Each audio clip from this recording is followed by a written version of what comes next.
Hello and good afternoon from your Co-op Community Stadium. I'm Shaun Cashmore. I'm joined again by Craig Barnes, and you are with us for today's National League North match between Leamington and Kings Lynn Town. Well, have you missed us? It's been weeks of no football for the Breaks. The last game was here, the 0-0 draw versus Kidderminster, way back now on the 7th of January. And since then, the frost has laid waste to the league, namely Leamington's two away fixtures versus Farsley Celtic and Spennymoor Town, both being postponed. Again, the Breaks will come into this desperate to pick up 3 points at home once more. The 0-0 draw against Kidderminster last time out was hard fought and well earned, but meant that Leamington took the draws column up to 14 for the season. As we roll into the second half of the season, the Breaks are starting to look over their shoulder more and will be desperate to turn a corner and start adding more wins to the victory column. As for Kings Lynn Town, well, they are looking to yo-yo between the National League North and the National League. Promoted 2 seasons ago, the Linnets found themselves relegated last season, and then again this season, sat in third and performing well. They are trying to make a push for promotion once more.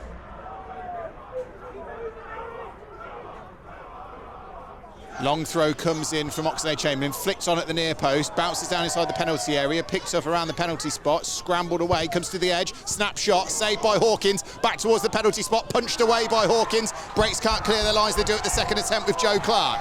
Clark up towards the new man then, tries to bring it down to Hulbert. Hulbert tries to get away from the back four of Kings Lynn, but out comes goalkeeper Paul Jones and just clears his lines. But early bit of pace there from Ollie Hulbert. On the right-hand side, Clark just sends one again into the channel for Hulbert to try and get on the end of, but it's cleared away by the Linnets. Hall throws it in towards Edwards, flicked on towards the penalty spot. Kings Lynn clear their lines, only as far as Lane on this left-hand side. Lane chips one back in towards the penalty area. It's all the way through into the gloves of Paul Jones, the 36-year-old goalkeeper for Kings Lynn, who sends one quickly out onto the left-hand side. In towards the number 10 of Josh Barrett. Barrett picks it up on the left-hand side. He's got Theo Street for company. Onto his right foot, sends it back towards his captain, Clunan. Clunan just takes stock. They chip one in towards the penalty area. It's headed down towards the far post, and he can't get his hands on it, and it's there. Well, it's a complete mess. Leamington players look towards the referee. It's been bundled home by Kings Lynn. Originally it was a header down. Callum Hawkins came to collect it. It seems to take an awkward bounce. I think he was worried about the challenge that was coming in on him, and instead of making sure that he took everything, including man and ball, Callum Hawkins didn't get his hands on it. Dan Turner has a quizzical look across to the linesman, who just shakes his head, and the ball has ended up in the back of the Leamington net. 1-0 Kings Lynn. That's how I saw it as well. I think it's a little bit hesitant. Callum Hawkins then just didn't want to either A, concede a penalty by taking the man, but also get injured as the forward came forward. So kind of like stuck in two minds there and lost a second, and with it the ball went into the back of the net. Such a shame, because Callum Hawkins had a superb game away at Kings Lynn, didn't he? Helped us get that point, and yeah, we find ourselves behind early.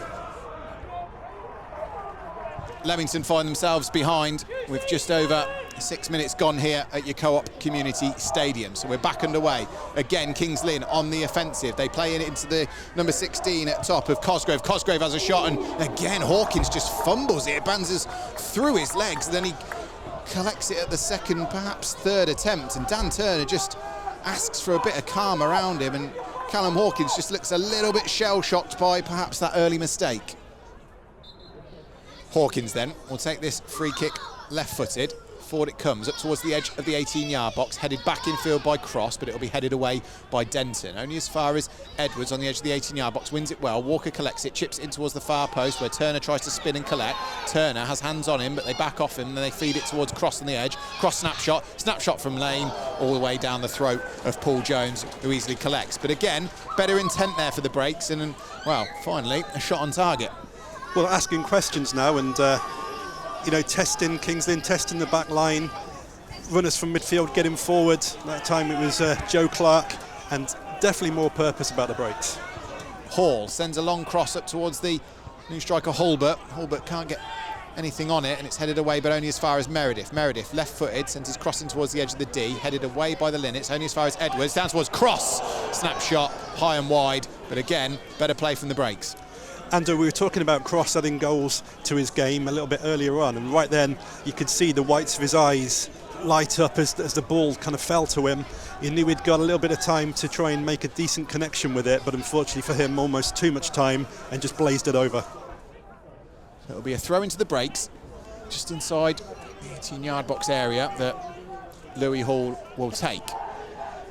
Turner inside the 18-yard box now, feeds it towards the captain Edwards. It was well cut out. Turner collects the loose ball again. Walker inside the 18-yard box now, just prods it towards Louis Hall, who's forward from left back still. Back towards Jack Lane, tries to swing across him. That's the third or fourth cross that Jack Lane's got a little bit wrong this afternoon. Doesn't beat the first man.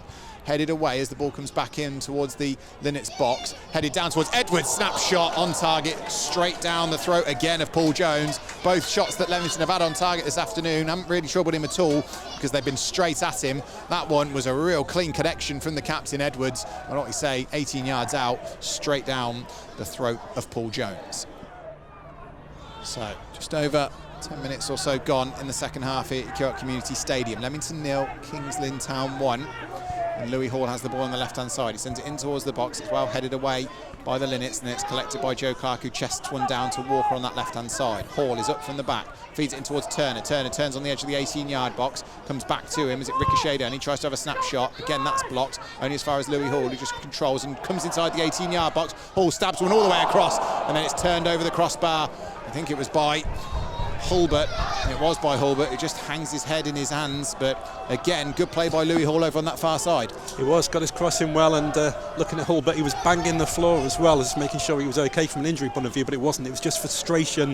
I think he felt he could have got a better connection on it, and yeah, tried to maybe could have opened his Leamington account there. Clark chips one over the top and towards Turner. Turner inside the 18-yard box, going to get his shot off. Really well blocked, comes towards the far post, and then it's just straight into the hands of Jones from the snapshot by Hulbert. But again, Leamington looked to get through. This time it was Hulbert on his left foot. He just drilled one goalwards, didn't get enough power on it, and it was easily collected by Jones.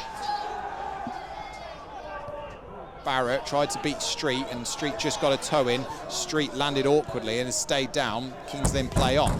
Barrett collects on the right-hand side. Street's back to his feet, but is limping back in towards the 18-yard box. We'll keep an eye on that. Jones gets the crossing on the right-hand side. Headed goalwards. Fantastic save by Callum Hawkins. I think it was Oxlade-Chamberlain again. Flick header at the near post. Looked like it was going goal-bound. Headed for the top corner. Callum Hawkins sprung away to his left-hand side. Got a fingertip to it. Tipped it over the crossbar, and Oxlade-Chamberlain goes across, helps Callum Hawkins to his feet and says, good save.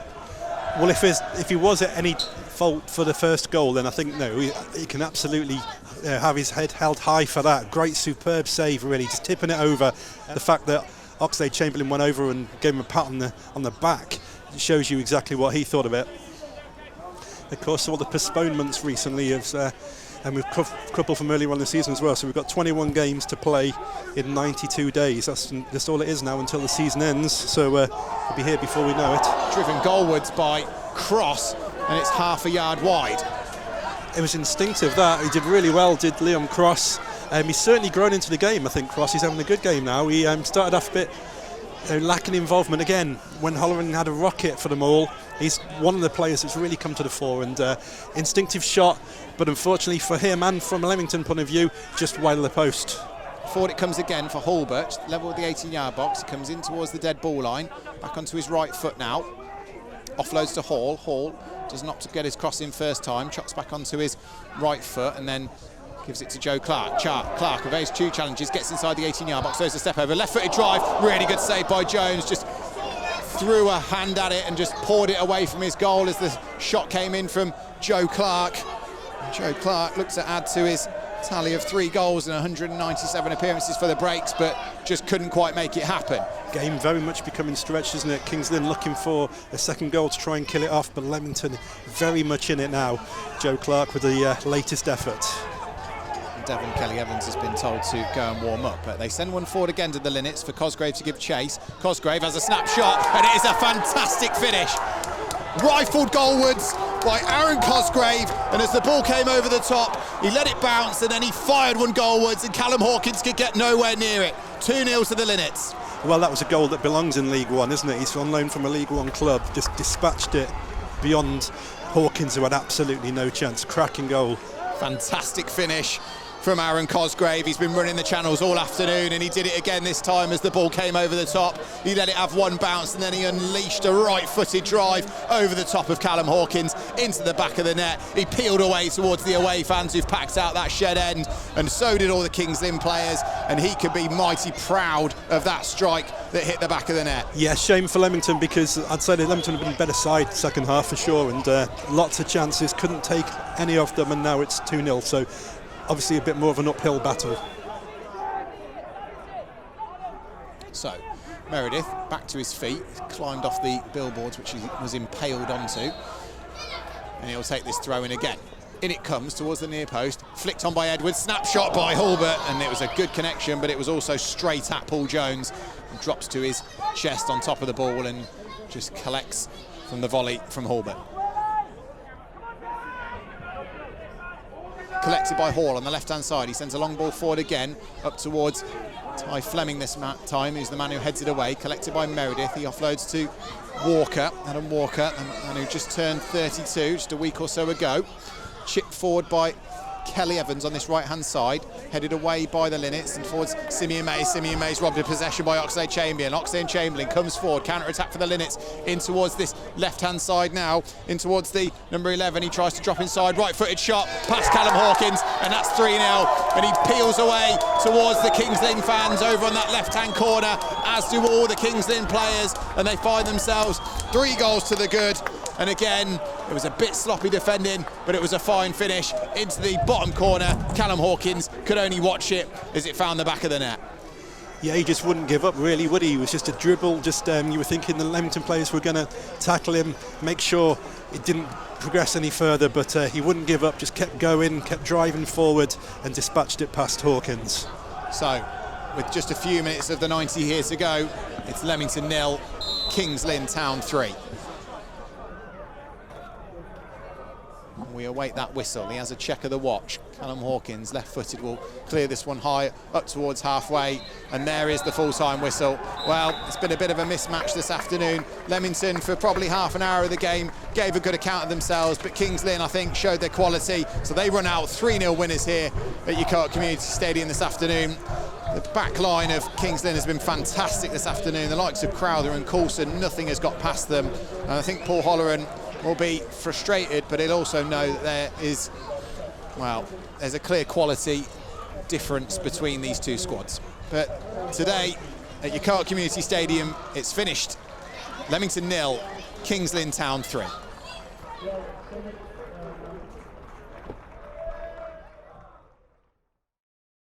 So Paul, a very frustrating afternoon when you look back at all the chances Leamington had there. What's your thoughts on this game?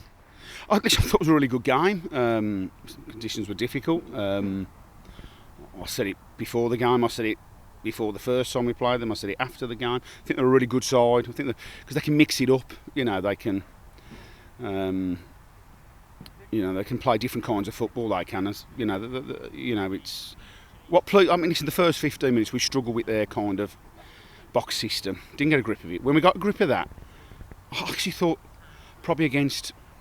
When you think of the better sides this division, it's probably the best we've played, probably from 15 to nearly 70.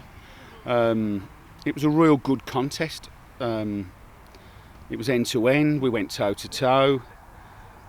But the difference is that 1-0 down, we probably had 2-3 really good chances and maybe 2-3 half chances, and a combination of good goalkeeping, better connections from us have stopped the game going 1-1.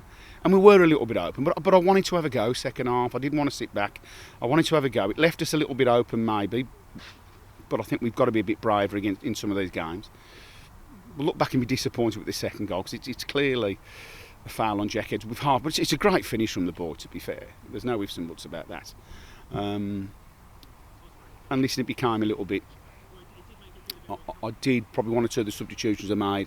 I had my eyes on the next 2 home games. And probably getting 1 or 2 players back on the pitch who I think need to get back on the pitch. It's a funny one really, because you're getting beat 3-0 at home. But there was so much to sort of like about it, and I thought Ollie led the line brilliantly. His link-up play was excellent. Dan got involved in the game. Liam's had a couple of good opportunities. Thought on midfield 3 got a grip of the game. There was so much to like, but the difference in the sides was that, you know, in the final third they were clinical. They were really clinical, and to be fair, they're well marshalled. We threw a lot of balls in that box in that period, and you know, 2 centre halves were excellent. And listen, it was from their point of view, it was a really good away performance. From our point of view, I think, you know, when you're getting good opportunities like that, we've got to take at least one of them to put the pressure back on them, and we've sort of half let them off the hook there. But listen, from their point of view, it was a very polished away performance, and they've dealt with us very well. They'll look at that, and you couldn't argue with that. We saw you pull all the players over to yourself probably after the first 15 minutes. What did you tell them? Because it seemed despicable. I think we didn't quite get a grip of their shape. We know there's a couple of different ways they play, and just our 2 wide men were too deep, so we were getting camped in. So once we got the 2 wide men in different, coming into the pitch and higher, it gives a grip of the middle of the park, and it meant we could break on them better. And it was just sometimes when you have a tough start in a game, you're like rabbit in headlights, really, and they just need to settle down. I think after that, once that shape changed, I thought for large spells we were very good against a very good team. So listen, you know, we wish them well. It's going to be a fascinating end to the season at the top of the table. But you know, we've without sounding like a parrot, we've got to start picking up some wins to get ourselves up the table, and that's what. But I do honestly think if we can bring a lot of that performance into the coming weeks, more minutes sort of into Ollie today, and hopefully, you know, them chances will start getting in the back of the net.